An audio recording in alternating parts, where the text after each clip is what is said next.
ഉണ്ടോ സഖി ഒരു കുലമുന്തിരി പങ്കിടുവാനായി നാലണ കയ്യിൽ ഉണ്ട് പ്രിയേ കൽവിലൊരാശ മുന്തിരി തിന്നിടുവാൻ. അങ്ങാര് എന്നറിയില്ലേ, അങ്ങീ നാട്ടിലെ രാജാവല്ലേ, അങ്ങ് വെറും നാലണയില്ല യാചകനായെന്നോ.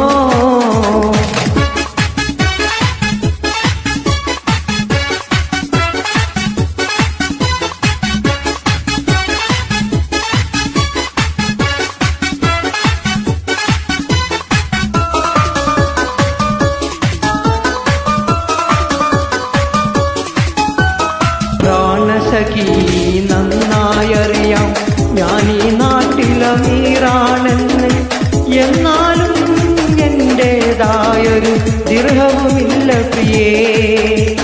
പ്രാണസഖി നന്നായറിയാം ഞാനീ നാട്ടിലമീറാണെന്ന്, എന്നാലും എന്റേതായൊരു ദിർഹവുമില്ല പ്രിയേ.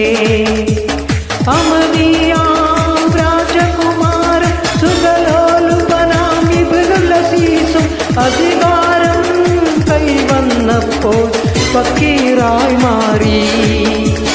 ഉണ്ടോ സഖി ഒരു കുലമുന്തിരി വമിടുവാനായി നാലണ കയ്യിൽ ഉണ്ട് പ്രിയേ കൽവിലൊരാശ മുന്തിരി തിന്നിടുവാൻ.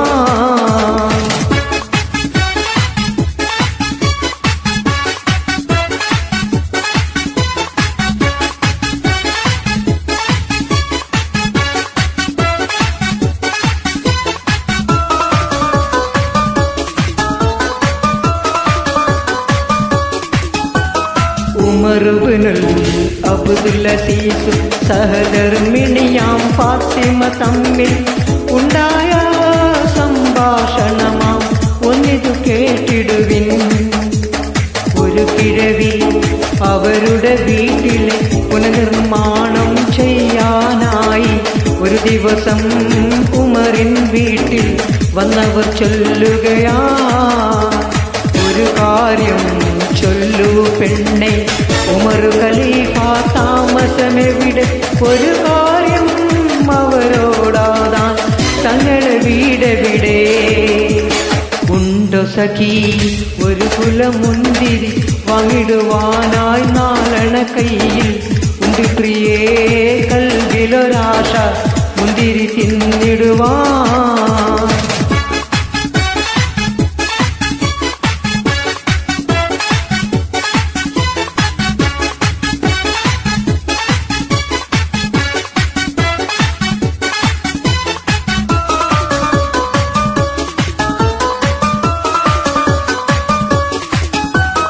ഇത് കേട്ട് പുഞ്ചിരിയോടെ ഫാത്തിമ ചൊല്ലി, നിങ്ങളിരിക്കൂ, ഇത് തന്നെ അവരുടെ വീട്, കാര്യം ചൊല്ലിടുവിൻ.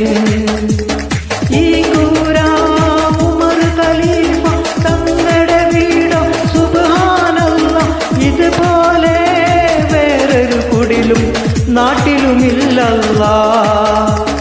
ഇതുപോലെ നിരവധി നിസ്തുല മാതൃക കാട്ടിയ ജനസേവകനം ഇബ്നുൽ അസീസ് കേൾക്കുക സോദരരേ.